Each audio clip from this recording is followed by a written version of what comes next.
Bonjour à tous et bienvenue sur la chaîne YouTube du collectif Les Mots du Silence.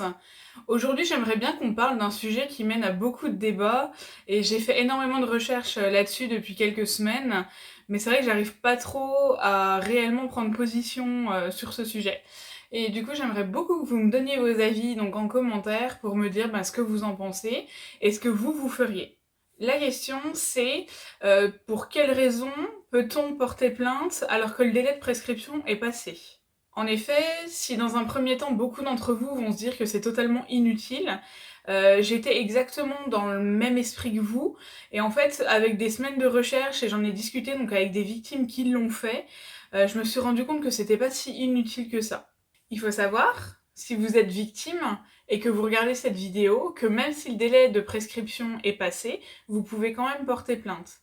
Ça va bien sûr mener à un classement sans suite immédiat quasiment, mais vous pouvez quand même porter plainte. Pareil, dans certaines affaires, quand les victimes ont porté plainte, alors même si c'était parti pour être classé sans suite dès le départ, en fait ça n'a pas été classé sans suite et ça a permis de faire des réouvertures d'enquête. Il y a quelque chose que je trouve très important et que je tiens à rappeler dans cette vidéo à toutes les victimes. Si vous êtes victime d'un pédocriminel et que vous êtes apparemment la première victime, alors sachez que vous ne serez pas la dernière. C'est vraiment quelque chose que j'essaye de faire comprendre aux gens, c'est qu'un pédocriminel ne viole pas qu'un seul enfant.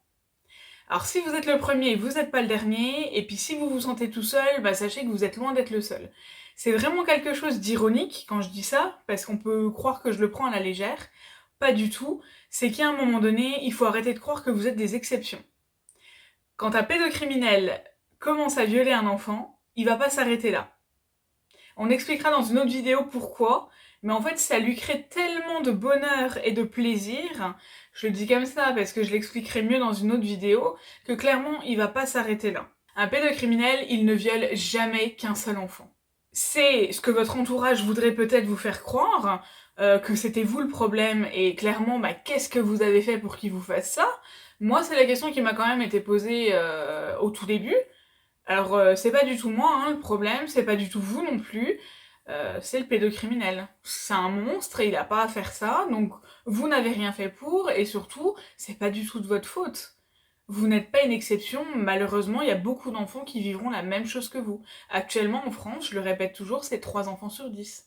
Alors la première bonne raison que j'ai trouvée pour porter plainte, même si le délai de prescription est passé, c'est qu'en fait, si une victime, comme moi par exemple, a une enquête en cours, par exemple dans mon cas depuis 5 ans, et en fait le fait que quelqu'un vienne porter plainte, même si c'est prescrit, ça permet à ajouter du grain à moudre à l'enquête. Ça prouve qu'en fait il n'en est pas à son coup d'essai, ça prouve que la personne n'est pas toute seule, et en fait ça permet d'appuyer les enquêtes en cours. Je tiens quand même à dire quelque chose, c'est que porter plainte c'est pas anodin. Je vous encourage dans mes vidéos à aller porter plainte, parce que clairement pour moi, il faut punir ces pédocriminels. Voilà, il faut que la justice fasse son travail et il faut montrer surtout à la justice qu'on existe. Et en fait, pour moi, c'est vraiment par ce procédé-là qu'on va montrer qu'on existe. C'est aussi pour ça que j'encourage, en tout cas ça fait partie de mes pour, les victimes dont le délai de prescription est passé à aller porter plainte, parce qu'en fait ça prouve à la justice qu'on n'est pas tout seul, qu'on est beaucoup et qu'il va falloir trouver une solution. C'est aussi l'une des raisons pour laquelle je fais cette vidéo.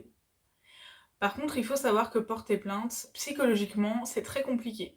Il faut vraiment être prêt psychologiquement et émotionnellement, et malheureusement, si vous pensez être fort, si vous pensez être prêt, vous ne serez jamais prêt pour tout ce qui va se passer par la suite. Moi, ma famille ne m'a pas cru quand j'ai dit que j'allais porter plainte, et quand j'ai porté plainte, ça a été un déferlement de violence psychologique, même du harcèlement moral, et ça a été une catastrophe. Et franchement, je m'attendais pas du tout à ça. Des gens qui me soutenaient jusqu'à ce que j'aille porter plainte se sont complètement retournés contre moi quand je l'ai réellement fait. Après, si vous souhaitez porter plainte et que vous avez besoin d'un appui psychologique, il n'y a aucun problème, le collectif est là pour ça. Écrivez-nous. Enfin, écrivez-nous, écrivez-moi, il n'y a aucun problème, on sera là pour ça. Par contre, il faut quand même savoir que vous vous prenez une énorme claque quand vous allez porter plainte. C'est très très dur, entre autres parce qu'il faut raconter son histoire, mais franchement, vous vous prenez une énorme claque. Moi, je sais que je le répète tout le temps, mais j'ai une chance inouïe d'avoir un mari qui parle de ça avec moi, qui me soutient dans toutes mes démarches, qui vient à tous mes rendez-vous avec moi. Enfin, clairement, c'est vraiment énorme. Après, votre soutien sur Facebook, pareil. Et c'est pour ça qu'il faut partager ça tous ensemble. Et si vous avez besoin, il n'y a aucun problème, venez, on vous soutiendra. La troisième raison que j'ai trouvée pour le pour, c'est qu'en fait, quand on porte plainte, on met des mots sur ce qui nous est arrivé. Et ça peut être aussi une façon de dire à son agresseur, je sais ce que tu m'as fait, je sais qui tu es, et maintenant j'ai plus peur de toi. Par contre, il faut aussi savoir que moi, quand je suis allée porter plainte, c'était absolument pas mon cas. Ça veut dire que j'avais une trouille bleue de mon agresseur et que c'est le policier qui m'a interrogée et qui m'a fait comprendre que je n'avais plus à avoir peur de lui. Par contre, le psychique peut prendre le dessus, ou plutôt l'inconscient, je sais pas trop comment nommer ça, où c'est toujours mon agresseur qui clairement hante mes nuits. Toutes les peurs que j'ai ou autres, c'est clairement dû à ce que j'ai vécu. Ça veut dire qu'il y a toujours ça qui reste dans l'inconscient ou autre. Ou par exemple, quand je fais de la paralysie du sommeil, clairement, c'est les pas de mon agresseur que j'entends. Après, pour quelqu'un dont le délai de prescription est passé, ça peut l'aider justement à dire à son agresseur, voilà, je sais quand même ce que tu as fait et j'ai décidé d'agir pour ça. La dernière chose, et j'en ai déjà parlé avant, en fait, ça peut être un choix politique. Ça peut être un choix de dire à la justice, aux hommes politiques de notre pays qui est la France, on existe les gars.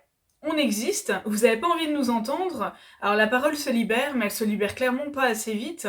Et je dirais que quand j'avais 13 ans, quand j'en ai parlé pour la première fois, le sujet était très ou totalement tabou. Maintenant, le sujet est simplement tabou. Allez parler à quelqu'un de ce qui vous est arrivé. Déjà, de un, il va vous juger alors que vous lui avez rien demandé. Et de deux, souvent vous allez être mis à l'écart. C'est pour ça, entre autres, que j'ai créé le collectif, parce que je voulais que les victimes comprennent que c'était pas elles le problème et que c'est plutôt la façon de réagir de la société le problème.